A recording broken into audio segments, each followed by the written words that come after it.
Good morning সবাইকে। আজকে ছিল আমার উইকলি অফ। আজকে আমার ঘর গোছানোর দিন। সত্যি বলতে না, আমার ঘরটাকে যদি কুকুরেও ঠ্যাঙানো হয় তবু হাঁকবে না। মানে এতটাই জঘন্য অবস্থা থাকে, মানে যাচ্ছে তাই অবস্থা। মানে লোকে দেখলে না ছুটে পালায় যে এখানে কোনো মানুষ থাকতে পারে। এক সপ্তাহ না আমি একদম ঘরটাকে গোছাতে পারি না।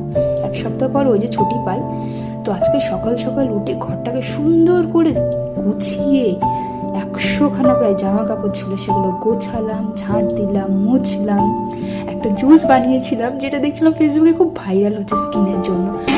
আমলকি, কাঁচা হলুদ আর গাজর দিয়ে একটা জুস করেছিলাম। রত্না খেয়ে দেখতেই পাচ্ছ, বাট আমি খুব হ্যাপি এক লক্ষ্মী করে, মানে লক্ষ্মী ভাবে আমি খেয়ে নিয়েছি, কিন্তু বিভৎস খারাপ টেস্ট।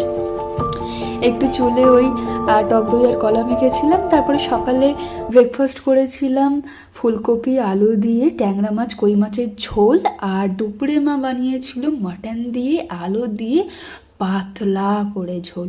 উফ, মানে ছুটির দিন রৌদ্রে বসে মাটন দিয়ে আলু দিয়ে ঝোল ঝোল ভাত মাখিয়ে খাবার যে আমেজ, সিরিয়াসলি আর কিচ্ছু হয়নি। আর তারপরে তো একটু ঘুরতে যেতে হতো। দেখো, সপ্তাহে মাত্র একটা ছুটি, তাহলে সেই দিন একটু না ঘুরতে গেলে ভালো লাগে?